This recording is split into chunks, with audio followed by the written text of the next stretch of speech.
seseorang yang mampu melakukan aktivitas kebaikan dan meninggalkan segala bentuk larangan Allah di masa mudanya, maka ini yang kemudian akan mendapatkan naungan di sisi Allah Subhanahu wa taala.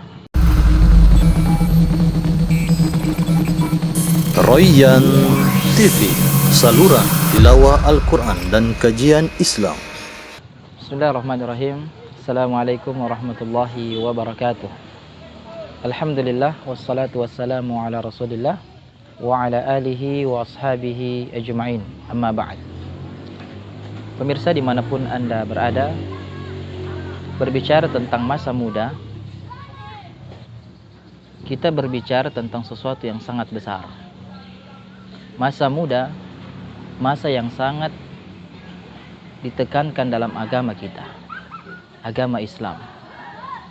Sampai Rasulullah sallallahu alaihi wasallam menyebutkan dalam sebuah hadis kekhususan bagi umur muda. Rasul sallallahu alaihi wasallam bersabda, "La tazulu qadama ibnu Adam yaumal qiyamah min 'indi rabbih hatta yus'al an khamsin an umrihi fima afnah." Ya, tidaklah bergeser kaki anak cucu Adam nanti di hari kiamat di sisi Allah Subhanahu wa taala kecuali dia akan ditanya tentang 5 hal. An umrihi fima afnah, tentang umurnya di mana dia habiskan. Kemudian an syababihi fima ablah, tentang masa mudanya di mana dia gunakan, di mana dia habiskan pula. An malihi min aina iktasabah, di mana dia dapatkan dan di mana dia keluarkan.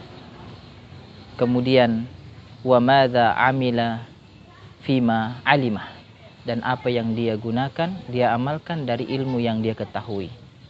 Pemirsa yang dirahmati oleh Allah Subhanahu wa taala, kalau kita melihat, menyimak secara saksama dalam hadis ini bahwa usia sudah mencakup masa kepemudaan, tetapi disebutkan secara khusus masa muda setelah disebutkan usia.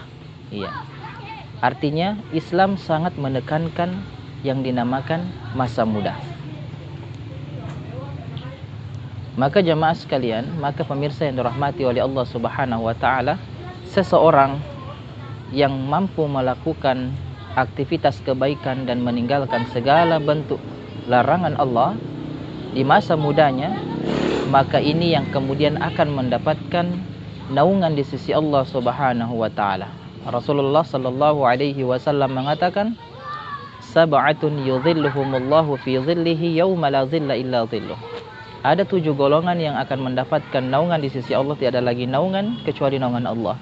Salah satu di antara 7 golongan adalah syabun nasya'a fi ibadati rabbih, pemuda yang tumbuh berkembang taat beribadah kepada Allah Subhanahu wa taala, kepada Rabb-Nya, Rabbul Alamin.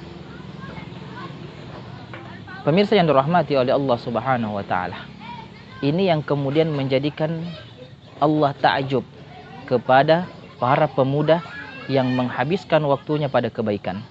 Rasul sallallahu alaihi wasallam mengabarkan kepada kita, "Innallaha azza wa jalla la ya'jabu minasyab." Sesungguhnya Allah Subhanahu wa taala sangat takjub kepada pemuda laisat lahu sabwah, yang dimana dia tidak memiliki yang dinamakan sabwah. Apa yang dimaksud dengan sabwah? Sabwah adalah keinginan untuk terus melakukan kebaikan dan menjauhi segala larangan Allah Subhanahu wa taala. Maka inilah yang kemudian Allah takjub kepada anak muda yang taat berkembang kepada Allah, taat berkembang beribadah kepada Allah Subhanahu wa taala. Maka daripada itu, seharusnya seorang pemuda menghabiskan waktunya pada ketaatan. Jangan menghabiskan waktunya kepada kesia-siaan, apalagi jatuh kepada kemaksiatan. Waliyazubillah. Maka hal-hal yang perlu untuk kita lakukan agar kita bisa melakukan yang dinamakan sobwah, meninggalkan semua larangan Allah dan melakukan kebaikan-kebaikan, seluruh kebaikan, adalah kita mencari partner hidup, teman yang baik, supaya kita terkontrol, bisa mencapai yang dinamakan sobwah. Sebagaimana Rasul sallallahu alaihi wasallam memberikan isyarat akan hal itu, bahwa al-mar'u ala dini khalil. Ya, seseorang itu tergantung dari temannya. Ya, maka hendaknya seorang melihat kepada siapa dia berteman. Ya, falyanzur biman yukhalil. Pemirsa yang dirahmati oleh Allah Subhanahu wa taala, yang terakhir, kalau kita tidak memanfaatkan waktu masa muda kita saat ini dengan kebaikan-kebaikan, maka yakinlah, ya, kita akan terjerumus kepada kemaksiatan-kemaksiatan. Sebagaimana yang disebutkan oleh Imam Ibn Al-Qayyim rahimahullahu ta'ala, wa nafsuka in ashgalatha bil haqq wa illa ashgalatka bil batil. Jiwamu, ya, dirimu, ketika engkau tidak sibukkan kepada kebaikan, maka yakin dan percaya keburukanlah, kemaksiatanlah, kebatilanlah yang akan kita lakukan. Ya, kita akan sibuk kepada keburukan dan kebatilan, wal iyadzubillah. Maka mungkin ini yang sempat kami sampaikan kepada kita semua tentang umur masa muda kita. Jangan terlena, jangan kemudian kita acuh dengan masa muda kita, menganggap diri kita masih punya waktu yang lama untuk hidup di dunia. Ya, ketahuilah tidak. Ya, kematian akan memutuskan semua angan-angan kita.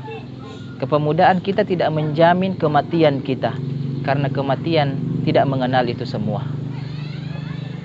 Ya, semoga bermanfaat untuk kita semua. Wassallallahu ala nabiyil mustafa wa ala alihi wa ashabihi ajma'in. Thumma assalamualaikum warahmatullahi wabarakatuh.